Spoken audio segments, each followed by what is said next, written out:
Hey everybody, welcome to Bestie Book Reviews. I'm here with my bestie Mandy. And I'm here with my bestie Jessica and author Jennifer Hartmann. Hey guys. Thanks for having. Oh my gosh, I can't even do this right. Thanks for being here. Mandy threw me off because I was waiting for her to say her part, and I was like, "Oh, are we gonna do it?" So, thank you for having me. This is such an honor. I love it. Oh, it's an honor for us to have you. So we're excited. Yeah. Yay. Oh my gosh.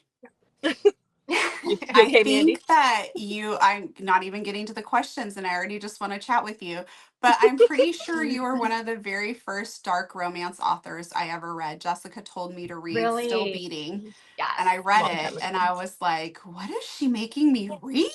Like, and then I'm like, oh my gosh, I love this so much. Yeah. And then she was like, I'm done. What do I do now? And I'm like, now what? Read Lotus. Just go. Keep going. Keep going. Mm-hmm. Yes. Not quite as dark, but still kind of angsty and Yeah. So, okay. All right. So now that we talked about that, what types of books do you like to write? You know what? I do like writing darker themes, but I have found since I wrote Still Beating, I have found that book is so subjective in terms of darkness. Like I've seen people say it's light gray to it's pitch black. So I find that like the true darkness comes when you have like the main characters that are dark and they're super morally gray. And generally I don't write that. It's more circumstantial and external plot that drives the darkness in my stories. So I find that they're more kind of like survivor stories. And just kind of like my tagline I say is like finding love in hopeless places. So I like to throw my characters like normal people into just the pits of despair and then see what they do and how they make their way out of it. So yeah, and the more angst, the better. Yeah, the more you torture them, the better. Yes, exactly. Because it makes the HEA that much more rewarding, I feel like. Exactly. Yes. So this is a tough question, I'm sure, for you. But do you have a favorite book that you've written or a favorite character? Oh my gosh. Okay, I do have a favorite book and a favorite character, and they're not the same story. So I would say my favorite book is The Wrong Heart. That one, I don't know. That one just did a number on me emotionally. And I wrote it. It was very like cathartic to write because I had just lost my mom a few years prior. And it was kind of just like very therapeutic to write that story. It dealt with a lot of grief. And I just really connected to those characters. So that story, the full circle in it, the epilogue, which might be a little controversial. I don't know. That story will always stick with me as probably being my favorite. And then for my favorite characters, actually Oliver and Lotus. So he was I kind of wrote that whole story just based around wanting to write him as a character. I was like, I just wanted to write this new to the world, like kind of innocent, but still like wise and articulate. So I put him in this like awful situation where he's kidnapped for like decades. And I could have either gone like he comes out of that just like super feral, like caveman, or I could make him what he was. And that just seemed really interesting to write. So, he's probably my favorite. Yeah. I was thinking about The Wrong Heart. One time I had a dark romance TikTok, and I had it on one of the TikTok things that I put out there, and I had it under dark, and people were kind of like, but it's not. And I'm like, yeah, but psychologically, and the things that they deal with, if you have that kind of a trigger, then yes, then it can be like, I know it's not dark, like it's but the themes they deal with are some pretty heavy stuff. So it can be. Yeah, it is very darker subject matter. So that one definitely has, I feel like, a higher trigger warning than some of my other books, along with Still Beating. But it's just, it's really just a sensitivity to those particular topics. So and I always say I don't have triggers, but that one hits on some. I was like, oh, maybe I do. Right. So, I get it. And I've said that before. I'm like, I don't have any triggers. And then I've read something that was just like, oh my God, like I just couldn't handle it. I'm like, okay, I guess I do. Well, look, I found one. Look at that. I found one. Yeah. The Wrong Heart, though, just shows what an amazing writer you are, because I was bawling in those first few pages, and to feel so connected to characters like that and have them break your heart I'm like, how am I already like this connected and invested and crying hysterically? Oh my gosh. I never know if I should say like, thank you or sorry. Definitely a thank you. Definitely. Yeah, I do, that does mean a lot. Because it's hard, and I knew that first chapter was going to be really tricky because I knew. I mean, it's in the blurb, so it's not too much of a spoiler, but it's her husband dies in the first chapter, and I was like, how am I going to write this character where he, you connect to him right away, so you feel what Melody feels in just a couple pages, while knowing that there's a different hero that you want to kind of sell to the readers that they love him, just as much as, this first person they met. So it was definitely difficult, but yeah, it was fun to navigate. I say fun lightly, but it was a challenge, and it was also just, I don't know, it was very kind of rewarding, I guess, to get to the other side of that. Yeah, I can see that. Yeah, you nailed it. Thank you. Yeah, definitely. Thank It you was so great. much. So if somebody is brand new to reading you, where would you recommend they start? Oh my gosh, that is one of the hardest questions ever. And I get it a lot, obviously. So, oh my goodness, I have this thing in my reader group where I have recommendations on where to start and where to go from there. So I would say Still Beating, but that's dependent on your triggers because it's definitely my darkest book and probably my most triggering book. But I feel like if you start there, that kind of really introduces you to my writing. And then there's the 2 follow-up books, Lotus and Stars Are on Our Side. And then a few other books after that have a little bit of correlation, like with the characters. However, if that is too triggering, I would say Lotus might be a good place to start. And then I would say maybe Catch the Sun. That's another one of my favorites. That's probably in my top 3 favorites. I feel like it's a little more well-rounded, and it has kind of, it has some of the darker themes and some of the twists, but it also has a lot of that just like wholesome, pure love and friendship and some of the lighter stuff as well. So yeah. That's a good, you nailed it. You're good. You got it. Older is a good one too. Older, yes. So that one's hard though, because I knew when I was writing that would probably be one of my more controversial stories because of that crazy age gap. So that's tough because it really goes, it's very polarizing, I guess is the word. It's, I've had readers saying it's their favorite book I've written. And then, I've had people saying they couldn't deal with the age gap because it was just so large. And the circumstances from which they met. But that was probably the hardest book I've ever written. I went through like 4 different concepts and rewrites with that story. And I'm like, I'm never getting through this. But once it clicked, it clicked.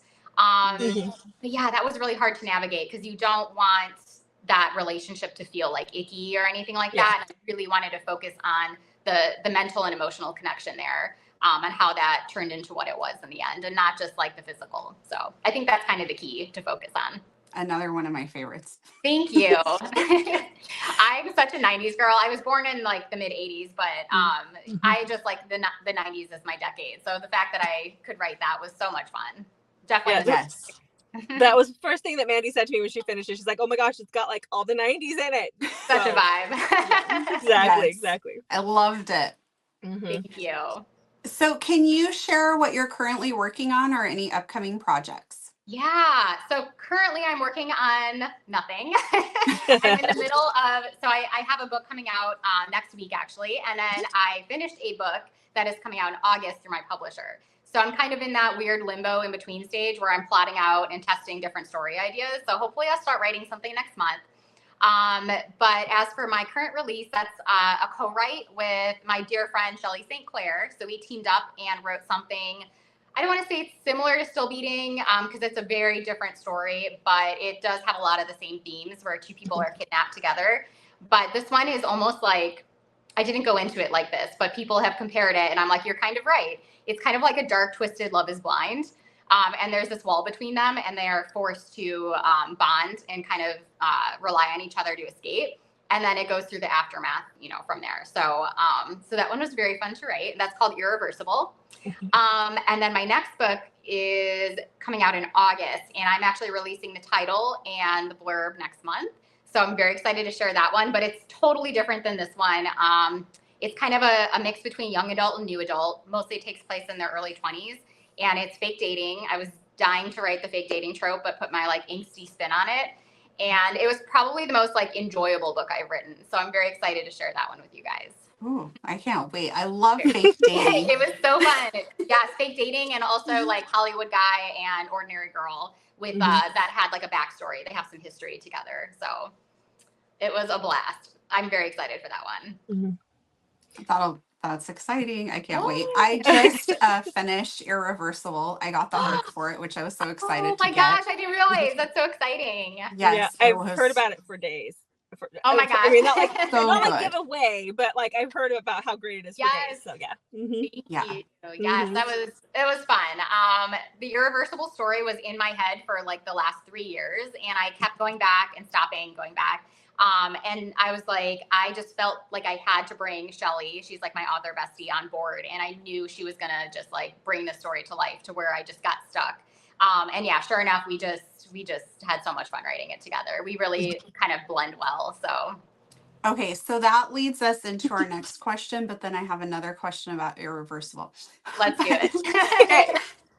So when you do a collaboration with another author, how does that work? So the way we do it is usually she'll take one of the characters and I'll take the other character, and we write those characters' chapters. So I think it flows a little bit better when we're each in a separate character's head, because those characters are different and then we're obviously different. So that's how we start. And then we go back through, and I'll go through her chapters and she'll go through mine, and we kind of just sprinkle in a little bit of our own voices just to kind of make it a little bit more cohesive. So I'm curious, like what everyone thinks, like who wrote who and all that. So, but I don't know if we're gonna tell. It might be a surprise. So might be a secret.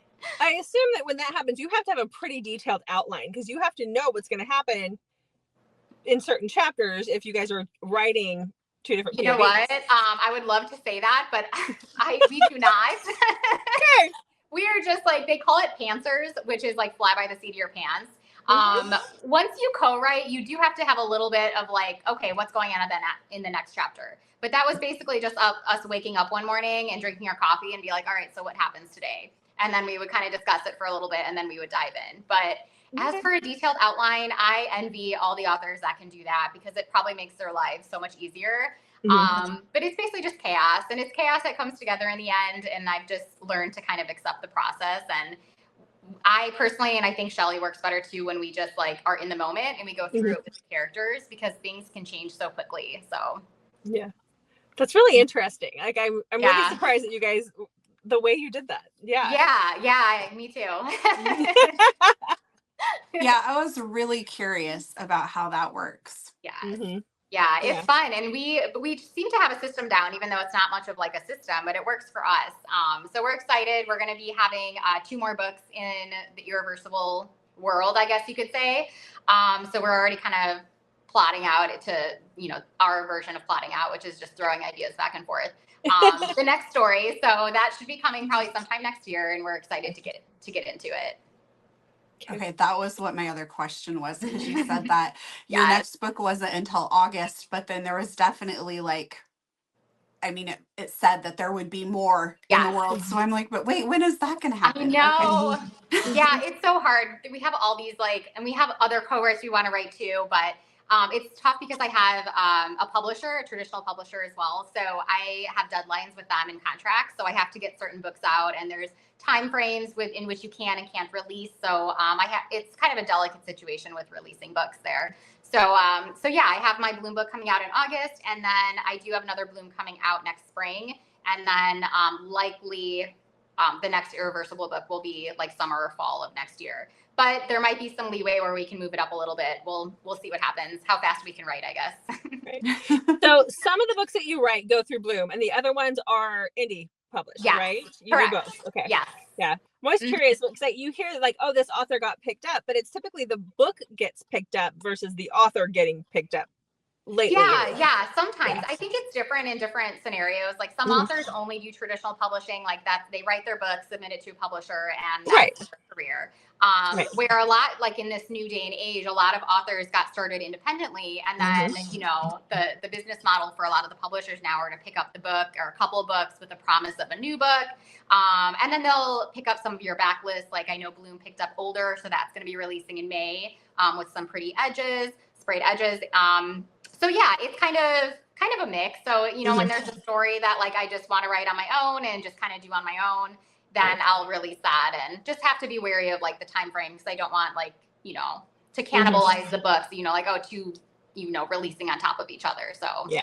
Yeah, it's just kind of interesting because we're seeing a lot of indie authors getting the deals with Bloom, and it's like, okay, what's actually happening? So that makes sense. Yeah. So when you get a book deal like that, do you get to write whatever you want, or do they tell you like, this is the type of story we want from you? So in my experience, I've been able to write what I wanted to write. So I don't know how it works with other publishers or other authors, but I mean, I do, stay on brand. So I'm not going to just like write them a rom-com because that's not me and that would be weird. But so, I mean, I think they expect something that's on brand with my emotional romance, but I mean, that's what I write anyway. So they haven't really had any stipulations with, oh, it has to be this trope or these ages or anything like that. So they've been very, open-minded and, cool about everything. Yeah. Well, that's good. Yeah. So how did you become a romance writer? Oh my gosh. I actually started writing. I started with like poetry when I was a kid. And then I started just writing like little stories in my, college ruled notebook. And then when I got a bit older into my teens, I started writing fan fiction. And so that kind of just like sparked, like that crafting stories and everything. But then I settled down early. I had kids and it just kind of went on the back burner, but it was always just this nagging, like a missing piece, I guess. Like I should be doing this and I just don't have the time. But then 2020 came around, COVID hit, and my husband was laid off from his job. I was laid off, and we're like, what are we going to do? And he brought back, he's like, you know what? Like you've always wanted to write. Maybe now is the right time to do that. So I'm like, you know what? Let's do it. So I had this like half-written book that was still in like a Gmail draft from 10 years prior. And that went on to be Aria. And I just kind of like pieced it together and, put it, added more to it as the months went on and it became a story. And I'm like, let's do it. And the timing just seemed to be great because indie, publishing was really booming. And yeah, it hasn't stopped. It just kept going. That's awesome. Yeah, it's very surreal. Like I wasn't expecting kind of like life-changing opportunities to come from it. So it's just be like, oh, let's make, pay for food and groceries and, go have extra money for some date nights. And that's that. And it really just kind of, it really did turn into a life-changing thing. So. And I love that it was like the fan fiction in there too, because my reading journey started with fan fiction. Yeah, me too. I was getting to go on a cruise and I was like, I can't pull up the internet on this cruise ship. We were, out at sea, and I was like, I want something different. And I went, so I had grabbed a couple books and then it just kind of spiraled from there. Yeah. And I'm like, I want something a little grittier than what I get in fan fiction too. And so it snowballed. So yes. Yeah. I love that. Yeah. I actually wrote Buffy the Vampire Slayer fan fiction. Buffy and Spike. Yeah. So that's kind of where I got that like love for just that like forbidden, I guess, and a little bit of enemies to lovers sometimes, and that tension and the slow burn, 100% the slow burn I got from that. Like that was like 7 years of slow burn. So that's why I think I gravitate towards those kind of stories. That's funny. Yeah. Mine were Supernatural. And, same. That was my other one. and Bucky from the Avengers. Oh yes, okay. Very cool. So. Oh my gosh. Yes, I was such a Supernatural fangirl. So, and that's actually why I named Dean in Still Beating. I love it. Yeah. Yeah. The funny thing is my daughters are now watching Supernatural and they're into it. And my girls will walk around and be like, oh, Jensen Ackles. And I'm going, wait. Ooh, we both have the same taste. Okay, got it. All right. What is happening here? Not allowed. He's older than I am. What are you girls doing? This is not cool. Oh my gosh. Yes. So, yeah. So how do you come up with your ideas? Oh, that's another really good question. You know what? I would say music is like the biggest part of my muse, like what affects my muse. And I have to just have like good music. And it's usually I'll zone out and I'm either on a walk or I'm in the car. It's when there's nothing else going on around me and I can zone out and focus. And usually just like something will pop into my head. Like it might be a lyric. It might just be like the mood of the song. And I'll just be super inspired to write something. So that's probably the main thing. But I'm a mood reader and I'm also a mood writer. So that's why my stories are all just so drastically different. Like we have every trope going on here. So sometimes I'll just be like, I'm really feeling writing like, you know, a good childhood best friends to lovers, or I'm really feeling like something gritty and forbidden. And so sometimes it's just like a little spark of something, either a trope or a character like Oliver. He kind of started All of Lotus. That'll just get me going, and then I'll just kind of craft a whole story around that element. But yeah, music really plays a lot into my muse and what I'm going to write. Okay. This other one is the one that almost everybody struggles with. What do you like to do in your free time? Oh my gosh. I have gotten this question. I had to do this big like TV show interview thing. And that was one of the things is like, what is your hobbies? And I just completely blanked. And I was like, what did I like to do 10 years ago? Like, I don't even know, because my life right now is pretty much like I'm living my hobby. You know, writing was always a hobby for me, and now it's a career. So that's what I do. And I love reading, obviously, but I'm like, I'm trying to think of all these things. I'm like, okay, maybe I could crochet. Maybe I could do hot yoga and like all these random things. And I'm like, it's not really me. Like, I like going out for walks. I really like nature. So I'll go for walks a lot. Bike riding. And otherwise it's just like watching shows with my husband at night when the kids are in bed, and drinking my White Claws and chilling, and just family time. So I have 3 kiddos. So, you know, we just do family excursions and cook and stuff, but I'm pretty much a homebody. Like, I'm very introverted. I love people, but I really also just like enjoy like my peace and like, you know, my people here at home. And I don't know, I get social anxiety sometimes. So I used to just be like this person that would always go out, and now I'm like, I don't know.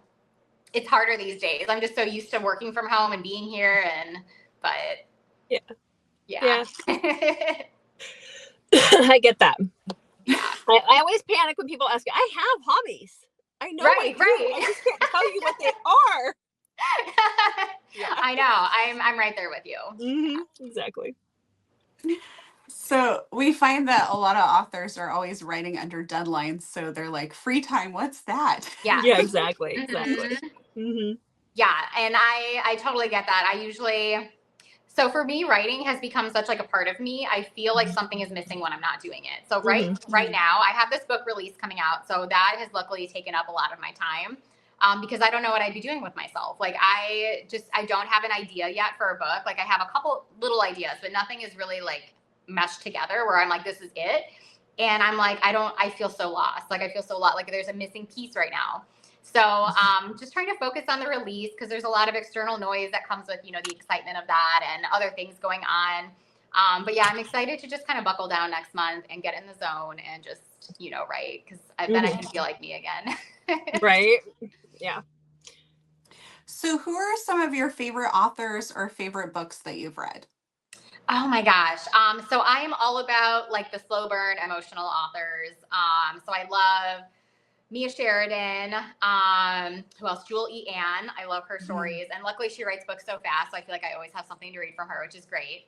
My co-author, Shelley St. Clair, she has one standalone out, but it's fantastic. Pepper Winters, Emma Scott. And then if I want something like a little grittier and darker, I love Pam Godwin. She's just like a word wizard. So yeah, those are probably my favorites. I like Kate Stewart. I've read a couple of hers. I need to read more, but yeah, really just those like authors that kind of, that do the slow burn. So it's not just like page one is just spice. You know, I need to build a relationship. That's my jam. And then just that emotional angsty, you know, character development I crave. Oh, go ahead, Jessica. I was just going to say, I think she listed off the majority of our favorites. Oh, good. I was going to say, if you have recommendations, I'm like always down. I'm actually reading a Rebecca Yarros book, not the fantasy series, but one of her contemporaries. I think it's the newer variation. So that one's pretty good, but she has a really good writing style. So I need to dig into her backlist too. Yeah. And there's a bunch that I need to read in her backlist that I haven't got to yet. Yeah. So definitely. The Last Letter will probably make you cry by her. I read that. And that was actually when we were talking about the triggers. And I'm like, I didn't realize I had a trigger. And that was the book that I immediately popped into my head as I do have a trigger. Yeah. I cried so hard at that story. I have not forgotten it. But I still loved it. It was just one of those things that kind of took me by surprise, which I don't know why it did, because I should have known going into it. But yeah, that one kind of wrecked my soul. Yeah. I mean, I'm traumatized. That was how it was when I read Elizabeth O'Rourke's Parallel series. Oh, okay. I didn't realize that the first 2 books kind of revolve around something that I had already dealt with. Okay. A few years before, and I didn't think it was a big deal until I got into it, and I was like, oh, I mean, I kept calling Mandy going, I don't know if I can get through this. I mean, I did, and they were amazing, but yeah. I get it. It's hard, especially when the writer, like, you just connect with their writing, and then you just feel like you're there and you're in the story, and it just makes those subjects become so much more real. So I totally understand, you know, those, like, the trigger warnings and everything, because they really do manifest if the writer is really, like, connecting with you. Yeah. I think, I mean, when you ask for suggestions, I think that you would probably like, because this is angsty and Mandy will jump all over it, the Surviving Trace trilogy by Callie Reed. Oh, okay. It's 3 books, but you were like, oh, it's just, it's one of those epic love stories. What is it called? I'm gonna write it down. The first book it's the Surviving Time trilogy, but it starts with the Surviving Trace. Okay. And the author is Callie Reed, so it's Calla, but it's Callie, Calia, and then Read, as in I'm reading a book. All right, perfect. Yay! Thank you. Do you have yours up there? I have it right here. This is like my all-time perfect. Yes, I've been in such a reading slump, so I'm like, I need some. You know, I have my authors, and I feel like I've read all of their backlist already. So I'm like, I need some new authors. That is too. Yeah, that is angsty, and you just at times you want to throw the book, but you are rooting for these people the whole time. So I love that. it. Thank you. Yay! I'm excited. Yeah. So we already know part of the answer to this, but will you be at any author signings coming up? Yes. So, of course, I'm going to Wild and Windy in Phoenix, and that's Valentine's Day weekend. And aside from that, I'm not doing as many signings this year because I really did book a lot last year, and I got burned out, and I got really sick at the end of the year. So we're going to keep it a little lighter, but I am doing Vancouver, the BB4E, and that's at the end of July. So that's my other, like, multi-author signing. And then aside from that, I just have a couple little bookstore signings that are tentatively scheduled. I have one March 1st, but I don't think I'm allowed to announce that one yet. But it's with an amazing author. I'm very excited. That's in Illinois. And then I'll have my book tour probably in August for my Bloom book, but I don't have any dates or locations yet for that. Okay. All right. Well, we'll see you at both of the big signings. Yay! Oh, you guys are going to Vancouver too? Yes. Yeah, we'll tell you how we're going to Vancouver, how we got our tickets to Vancouver after this. It wasn't the way that everybody else got their tickets. Oh my God. That sounds really bad. We might have to cut that out. We did nothing shady. It was nothing suspicious, guys. Yeah. You can, without naming names, we have an author friend that helped us get tickets. She had tickets, and she helped us get tickets. Gotcha. We were not, there were like 14,000 people trying to claim like the 1,400 tickets or something. Wow. I was on a field trip out in a national like preserve with my students, and so Jessica had to do it herself, and she like was competing with all these people. So anyway. Well, and normally when we sign up for signings, we both get on at the same time. And whoever gets the tickets first gets the tickets. So there's 2 of us trying to get both tickets. Makes sense, And that time it was just little me trying to figure it out. And I would have been out like I was literally on a boardwalk watching shorebirds. I would have been with my phone up in the air trying to get service. And I'm like, this isn't working. And the author knew that we were trying, and she's like, if you don't, let me know. So yeah. Well, I'm glad she came through. I hate those situations. I don't do well in those, like, first come, first serve, or everybody, sign on at the same time, or even like book events, like, like this book drops at this time, like the Rebecca Yarrow's book that just came out. It's like everyone was lining up at, like 3 a.m. I'm like, I don't do well. Too much anxiety for me. Let me know if there's still some available at the end of the day. Exactly. I don't like that either. Yeah. Yeah. I just get too nervous. I don't want to deal with all that. I know, same. Yeah. Well, before we wrap up, is there anything else that you'd like to share that we didn't ask you? Oh gosh. I don't think so. I think we went over everything. Irreversible releases next Thursday, January 30th. So we're very excited about that. It's a dark, twisty thriller romance. So yeah, that's about it. And then my next one's coming in August. So do you have plans for audio for Irresistible? Yeah, so that is actually something for the first time in my life. I was ahead of the game with that. So hopefully the pre-order link will actually be up at release. But that's already in production. So we have our narrators. They're starting very soon. And we're doing duet narration. It's my first one in the duet style. So we're excited about that. But so that'll be coming out soon too. Okay, awesome.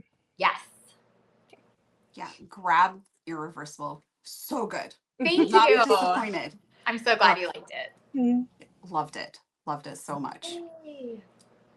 All right. What is the best way for readers to connect with you? I would say Instagram is where I'm most active. It's author.jenniferhartmann on Instagram. I do go on TikTok every now and then. I don't even remember my handle. It's Jennifer Hartmann something. Jennifer Hartmann author, maybe. And then I do update my Facebook business page, Jennifer Hartmann. And then I do have a readers group as well that I try to be active in. And that's Queen of Hearts. It's Queen of HARTS, though. Like, I know how to spell it. It's my last name. It's like a plant. But anyway, so I'm usually in there.